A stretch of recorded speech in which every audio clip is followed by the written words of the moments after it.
현재 비트코인 단기 보유자들의 손실률을 보면 거의 최대치에 도달을 했다는 점이 우리가 주요하게 살펴볼 만한 데이터입니다. 더불어서 우리가 단기 보유자를 확인했기 때문에 비트코인을 오래 투자하는 초장기 투자자들의 물량도 한번 확인을 해볼 수가 있겠습니다. 비트코인 초장기 투자자들은 비트코인 고점이 어느 정도 형성이 되게 되면 이렇게 매도량이 늘어나게 되고 다시 저점이 나왔다 싶으면은 매집에 들어가는 형태를 보여주고 있습니다. 자, 이때도 동일합니다. 비트코인 장기 보유자들이 물량을 팔았다가 다시금 매집을 해주니까 재차 상승을 해주는 모습이 확인이 되고 있고, 현재도 장기 보유자들 다시 매집 국면에 들어갔다라는 데이터가 확인이 됩니다. 우리가 방금의 데이터랑 혼합해서 체크를 해보게 되면 현재 단기 보유자들 다시 큰 손실을 입는 구간에 도달을 했다라는 점이 눈에 띄고 있고요. 그리고 장기 보유자들 재차 매집 과정에 들어가고 있다라는 데이터가 확인이 되고 있습니다. 자, 지금 가격이 크게 하락했음에도 불구하고 다시금 물량 매집이 나오고 있기 때문에 우리가 거시적인 관점은 상승 쪽에 가까울 수 있겠다라는 관점으로 이제 차트 분석을 들어가면 되는 겁니다. 간밤에 트럼프 대통령의 관세 정책이 발표가 되면서 간밤 비트코인은 고점 대비 약 7%의 하락이 나와준 상태이고, 이로 인해서 비트코인 단기 투자자들의 패닉셀이 굉장히 강화가 된 상태입니다. 자, 그렇다면 이 관세가 비트코인 시장 그리고 주식 시장에 어떤 의미를 가지고 있기에 시장이 이렇게 하락했을까, 이런 부분에 대해서도 말씀을 드려보려고 하는데요. 트럼프의 관세 정책은 수입 제품에 세금을 더 부과를 해서 관세가 붙은 물건들에 대해서 기업 비용이 증가하게 됩니다. 기업 비용이 증가한다는 얘기는 수입 원자재나 중간재에 관세가 붙으면서 미국 기업들의 제품 생산 단가가 올라간다는 얘기입니다. 자, 이러한 얘기는 마진 악화로 이어지게 돼 있고요. 기업의 이익이 감소하면서 결과적으로는 주가의 하락으로 이어지는 일련의 메커니즘을 가지고 있습니다. 자, 이로 인해서 소비자 가격이 상승하고 수요가 위축이 되게 됩니다. 관세가 소비자에게 전가가 되면서 제품 가격이 오르고 소비가 감소하게 되는 결과는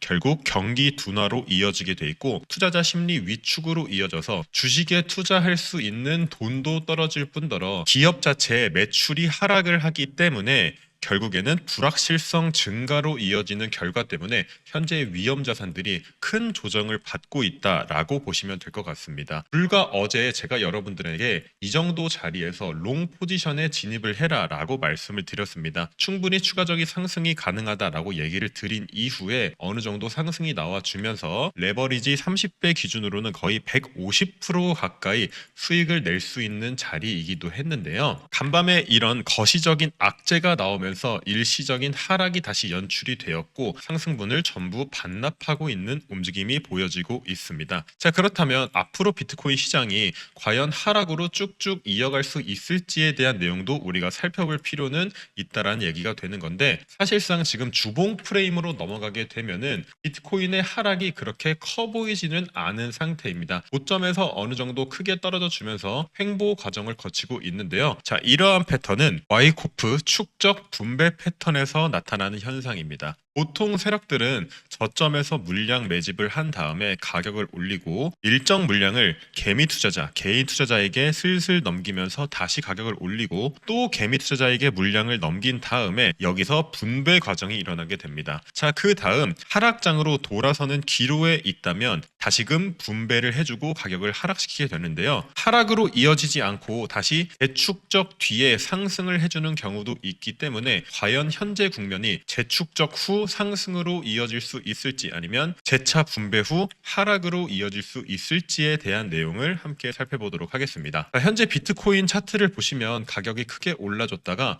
축적 과정을 다시 거쳐주고 가격을 올린 다음에 상단에서 분배가 나온 이후 다시금 하락이 나와줬습니다. 아까 와이코프 패턴에 따르면 분배 과정 이후에 가격이 떨어지는 건 다시금 하락으로 이어지기 위한 패턴일 수 있다라고 보여질 수 있을 것 같은데, 우리가 이런 경우에 주요하게 볼 건 바로 데이터적인 부분이 있겠습니다. 현재 비트코인 단기 보유자들의 손실률을 보면 거의 최대치에 도달을 했다는 점이 우리가 주요하게 살펴볼 만한 데이터입니다. 비트코인 단기 보유자들이 보통 시장에서 포기를 할 때 더 이상 올라가지 못하겠다라고 큰 손실을 입고 있을 때가 차트적으로는 저점일 때가 많았기 때문에 현재 단기 보유자들이 많은 손실을 보고 있는지, 많은 이득을 보고 있는지를 우리가 주요하게 살펴볼 필요가 있는데요. 이 데이터를 보시면 단기 보유자들이 큰 수익을 보고 있을 때는 비트코인이 보통 고점일 때가 많았습니다. 단기 보유자들은 시장에 들어온 지 얼마 되지 않은 사람들을 뜻하는 거겠죠. 단기 보유자들이 시장에 참여하고 있다는 얘기는 비트코인이 세계적으로 붐이고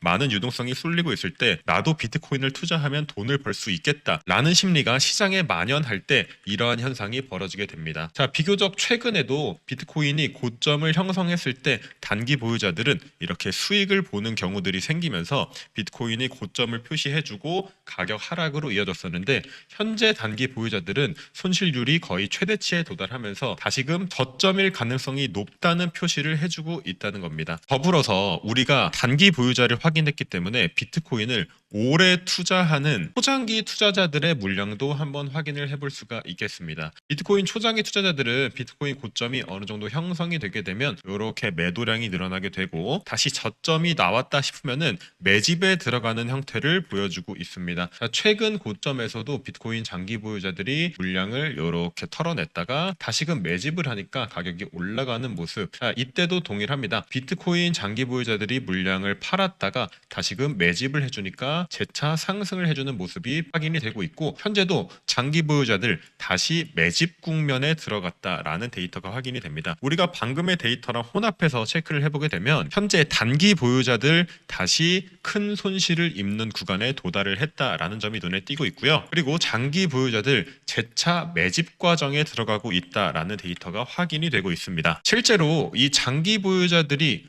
물량을 쫙 늘려갈 때 비트코인이 횡보를 크게 해주고 비트코인이 크게 상승할 때 물량을 줄여가는 게 보입니다. 다시금 횡보 국면에 들어가게 되면은 장기 보유자들 물량을 늘려주게 되고요. 비트코인이 상승할 때 물량을 어떻게 한다? 쫙 줄여주고 있습니다. 자, 지금 가격이 크게 하락했음에도 불구하고 다시금 물량 매집이 나오고 있기 때문에 우리가 거시적인 관점은 상승 쪽에 가까울 수 있겠다라는 관점으로 이제 차트 분석을 들어가면 되는 겁니다. 어제 제가 지속적인 상승을 말씀드렸던 이유는 비트코인이 큰 프레임에서 역헤드앤 숄더 패턴이 나와주면서 추세 반전을 보여줄 수 있을 만한 추세 반전형 패턴이 형성이 됐었습니다. 그리고 비트코인이 크게 하락했던 이 하락의 끝맺음 구간부터 매물대를 그려보게 되면은 매물이 가장 많이 쌓였던 구간들이 이렇게 표시가 됩니다. 자, 이 구간을 공정가치 구역이라고 부르게 되고요. 공정가치 구역을 벗어나는 구간들을 바로 VAH, VAL이라고 부르게 됩니다. Value Area High, Value Area Low라고 부르게 되는데, 비트코인이 저점을 딱 찍어주고 나서부터의 매물대에서 거래가 가장 많이 된 70%를 제외한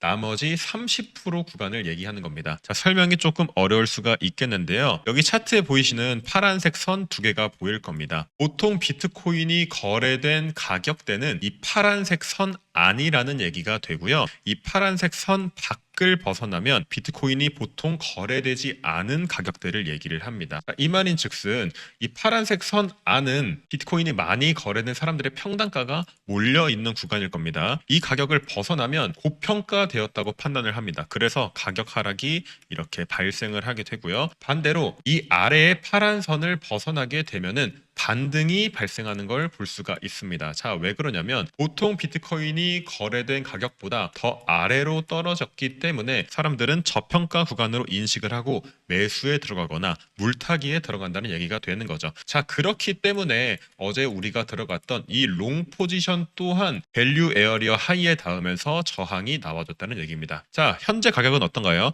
밸류 에어리어 로우에 거의 닿았던 상황이고, 지금 단기적으로도 3중 바닥형 패턴을 그려준 상태에서 이 매물대를 다시금 터치를 해준 상태입니다. 크게 내려 꽂았지만 계단식으로 하락하지 않았기 때문에 이 상방으로는 물량이 비어있는 FVG 구간이 형성이 되었다고 볼 수가 있고요. 보통 FVG가 형성이 되게 되면 해당 매물대는 텅텅 비어있다라고 판단이 되기 때문에 반등도 빠르게 형성이 될 수 있다는 점을 여러분들이 염두에 두시면 현재 자리에서는 공정가치 구역 저가 부분에 도달을 해 있고 계단식 하락이 아닌 일자 하락이 나와서 해당 구간에는 특별한 매물대가 쌓여 있지 않기 때문에 원활하게 현재 자리에서 추가 상승이 가능하다라고 말씀을 드릴 수가 있는 겁니다. 쉽게 설명드리자면 비트코인이 4시간분 기준 저번 고점에서 이렇게 삼각수렴 패턴을 그려주고 하락이 나왔습니다. 자, 이런 구간에서는 매수가 나오고 매도가 나오고 매수가 나오고 매도가 나오면서 치열한 싸움이 이뤄졌던 구간인데 당연히 해당 구간에 도달하게 되면 한 번에 뚫기는 어렵고요. 여기에 있는 매물을 해소하기 위해서 어느 정도 조정이 나와주는 게 일반적입니다. 자, 그런데 이 조정이 굉장히 강력하게 나오면서 너무 빠르게 하락을 했기 때문에 계단식으로 하락을 한 게 아니고 너무 빠르게 하락을 했기 때문에 오히려 여기에 매물대는 비어있다라는 관점으로 접근이 가능합니다. 따라서 바닥권 여러 번 매집이 나왔던 해당 구간까지 도달을 하고 그 다음 매물대 하단 구간까지 도달을 하면서 충분한 유동성 확보가 이루어졌다라고 볼 수 있고요. 오히려 추가적인 상승은 원활하게 나올 수 있는 상황이라고 판단을 하시면 되겠습니다. 텔레그램에서도 비트코인 일봉 기준 3중 바닥형 패턴이 발생을 하면은 비트코인이 항상 반등이 나와줬었기 때문에 진입가 82,500 아래로 롱을 모아가라 이렇게 말씀을 드렸었습니다. 실제로 82,500 아래로 롱을 모아가신 분들은 내 첫 진입가까지도 가격이 내려오지 않은 상태입니다. 아직도 수익권에 도달해 있는 상태이기 때문에 제가 말씀드린 거에 맞춰서 롱 포지션 들어가신 분들 손절하라고 말씀드리기 전까지는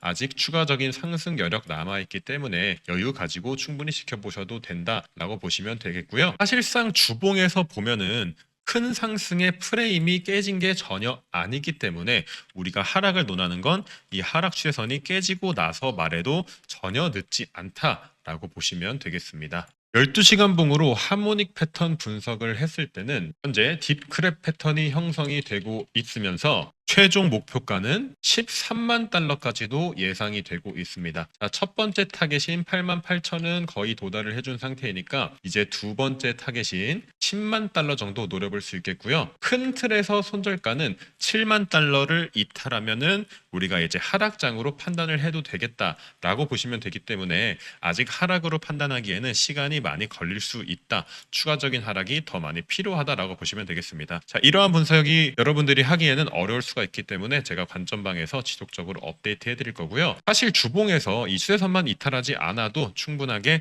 상승을 이어갈 수 있는 환경이 조성이 되었기 때문에 크게 걱정하실 필요는 없다라고 말씀을 드릴 수가 있겠습니다. 결론적으로는 현재 고래들 추가적인 매집이 이루어지고 있다. 장기 보유자들 매도를 했다가 다시 매수로 돌아선 상황, 그리고 단기 보유자들 손실률 굉장히 높아졌기 때문에 이러한 경우들 항상 바닥인 경우가 많았다. 이렇게 생각을 하시면 되겠고요. 어려워하실 거 없이 지금은 바닥일 확률이 매우 높다라는 관점에서 접근을 해보시면은 여러분들이 이렇게 많이 하락할 때 오히려 내가 가지고 있는 시드를 적절히 투자해서 큰 수익을 낼 수 있는 기회의 장이 찾아올 수도 있다는 생각을 해보실 수가 있기 때문에 조금 여유 있게 시장을 바라보시면 되겠습니다. 자, 오늘 영상 여기서 마치도록 하겠고요. 영상 내용 도움이 되셨다면 구독과 좋아요 한번 부탁드리도록 하겠습니다. 자, 추후 내용은 제가 텔레그램에서 다시 한번 어떻게 진입해야 되고 어떻게 손절을 해야 되고 그리고 현재 데이터는 어떤 식으로 흘러가고 있는지 다시 한번 더 살펴보면서 오후에 찾아뵙도록 하겠습니다. 시청해주셔서 감사드립니다.